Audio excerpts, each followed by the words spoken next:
ആരാ മൂത്തത് എന്ന് ചോദിക്കുന്നിടത്താണ് കാര്യങ്ങളൊക്കെ വന്നിട്ടുള്ളത്. നെതന്യാഹു ഈ ട്രംപിനെ പിടിച്ച് ഒരുപാട് ശ്രമം നടത്തി നോക്കി ഇറാനുമായി ഒരു യുദ്ധം ആരംഭിക്കാൻ. പക്ഷേ ട്രംപ് അത്ര കണ്ടിട്ട് ആ വിഷയത്തിൽ വലിയ ഒരു ഉത്സാഹം കാണിക്കുന്നില്ല. ട്രംപിൻ്റെതായ കാര്യങ്ങളൊക്കെ ഉള്ളത് കൊണ്ടായിരിക്കും ആ ഒരു യുദ്ധത്തിലേക്ക് പെടുന്നതിനെ എടുത്ത് ചാടാത്തത്. കാരണം ആ മിഡിൽ ഈസ്റ്റ് തകരുകയാണെങ്കിൽ ട്രംപ് തകർന്നു എന്ന് വേണമെങ്കിൽ പറയാൻ പറ്റും. അത്രയും ഇൻവെസ്റ്റ്മെൻറ്റ് ഈ ട്രംപിൻ്റെതായിട്ടും അല്ലാത്തവരായിട്ടും ഈ അമേരിക്കയുടെ വലിയ വലിയ വൻകിട കമ്പനികളുടെയൊക്കെ ഇൻവെസ്റ്റ്മെൻറ്റ് ഗൾഫ് രാജ്യങ്ങളുണ്ട് എന്നുള്ളത്. പക്ഷേ അവസാനമായി ട്രംപിനെ ഭീഷണിപ്പെടുത്തിക്കൊണ്ട് ഒരു ട്വീറ്റ് ചെയ്ത രംഗം ഒരു മാധ്യമ റിപ്പോർട്ട് അല്ലെങ്കിൽ പോർട്ടൽ റിപ്പോർട്ട് ചെയ്തിട്ടുണ്ട്. അതിൻ്റെ ഒരു സ്ക്രീൻഷോട്ട് ഞാൻ അറ്റാച്ച് ചെയ്യാം. എന്താണ് അതിൽ പറയുന്നത്? അമേരിക്ക ട്രംപിനെ അല്ലെങ്കിൽ ഇറാൻ അടിക്കുന്നില്ല എങ്കിൽ ഞങ്ങളത് തുടങ്ങും. അതിന് നിങ്ങൾ ഞങ്ങളെ പിന്നാക്കം വലിക്കുകയാണെങ്കിൽ ട്രംപിൻ്റെ ഔദ്യോഗിക സേവനം അവസാനിപ്പിച്ചേക്കും. അഥവാ ട്രംപിൻ്റെ ഒരു പ്രസിഡന്റ് സ്ഥാനം, അമേരിക്കയുടെ പ്രസിഡന്റ് സ്ഥാനം തെറിപ്പിക്കാൻ ഞങ്ങൾക്ക് സാധിക്കുമെന്ന ഒരു പുതിയ വലിയ ഒരു പ്രഖ്യാപനമാണ് നെതന്യാഹുവിൻ്റെ ഭാഗത്ത് എന്ന രൂപത്തിൽ വാർത്ത വന്നിട്ടുള്ളത്. അതിൽ ഇറാൻ മിലിറ്ററിയോ ഇറാൻ ഒബ്സർവർ എന്ന് പറയുന്നതിലോ വന്നതാണ്. അതിൻ്റെ ഒരു അറ്റാച്ച്മെൻറ്റ് ചെയ്ത സ്ക്രീൻഷോട്ട് നിങ്ങൾ കണ്ടിട്ടുണ്ടാവും. എന്താണ് ഇവിടെ സംഭവിക്കുന്നത്? ട്രംപ് ആണെങ്കിൽ അത്ര കണ്ട് കാര്യങ്ങൾ അടുപ്പിച്ച് ചെയ്യാൻ ആഗ്രഹിക്കുന്നില്ല. കുറേ സാവകാശം വന്നുകൊണ്ടിരിക്കുന്നു. വീണ്ടും ചർച്ചയ്ക്ക് വേണ്ടി തയ്യാറാകുന്നു. ഇതൊന്നും അത്ര കണ്ട് ഇഷ്ടപ്പെടാത്ത വലതുപക്ഷ തീവ്രവാദികൾ അവസാനം പറഞ്ഞു പോകേണ്ടി വന്നു. ഇനി നിങ്ങൾ വീണ്ടും ഇങ്ങനെ ലാഗ് ചെയ്യുകയാണെങ്കിൽ നിങ്ങളുടെ പ്രസിഡന്റ് സ്ഥാനം ഞങ്ങൾ തെറിപ്പിക്കും. അഥവാ അവരുടെ കയ്യിൽ പ്രസിഡൻറ്റിൻ്റെ സ്ഥാനം തെറിപ്പിക്കണോ വേണ്ടയോ എന്നൊക്കെ തീരുമാനിക്കാൻ പറ്റിയ നല്ല ആയുധങ്ങൾ ഈ അമേരിക്കയുടേതായിട്ട് ട്രംപിൻ്റെതായിട്ട് തന്നെ മൊസാദിൻ്റെ കരങ്ങളിൽ ഉണ്ട് എന്നാണ് പറയപ്പെടുന്നത്.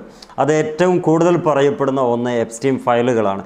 ജെഫ്രി എപ്സ്റ്റീൻ ഫയലുകളിൽ ഒരുപാട് ക്രൂവലായിട്ടുള്ള ബ്രൂട്ടലായിട്ടുള്ള ഒരുപാട് വീഡിയോസുകൾ ഈ ട്രംപിൻ്റെതായിട്ടുണ്ട്. അത് പുറലോകത്തെ അറിയിച്ചിട്ടില്ല എന്ന ഒരു കിംവദന്തി വരുന്നുണ്ട്.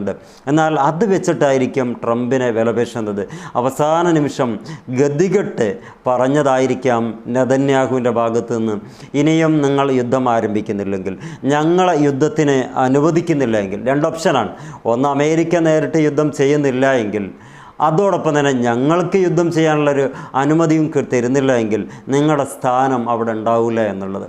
അപ്പോൾ എങ്ങനെ ഉണ്ടാവും കാര്യം? വളരെ ഭംഗിയായിട്ട് ട്രംപിനെ പിടിച്ച് താഴെ ഇറക്കുന്നു. അവിടെ പുതിയ അമേരിക്കയുടെ പ്രസിഡൻ്റായിട്ട് നെതന്യാഹുവിന് പറ്റാവുന്ന ഒരാളെ വെച്ചു കൊടുക്കുന്നു. അങ്ങനെ മുന്നോട്ട് പോകുന്നു. ഇത്രയും നാൾ നമ്മൾ കേട്ടത് അമേരിക്കയാണ് ലോകത്തെ കൺട്രോൾ ചെയ്യുന്നത്, അമേരിക്കൻ പ്രസിഡൻ്റാണ് ഈ നെതന്യാഹുവിനും ബന്ധപ്പെട്ട ആളുകൾക്കും കാര്യമായിട്ട് നീക്കുപോക്കുകൾ നടത്താൻ ആവശ്യമായത് പറഞ്ഞു കൊടുക്കുന്നത് എന്നിങ്ങനെ കുറേ കാര്യങ്ങൾ കേട്ടിരുന്നു. പക്ഷേ അത് നേരെ തിരിച്ചാണ് ഇപ്പം സംഭവിച്ചുകൊണ്ടിരിക്കുന്നത്.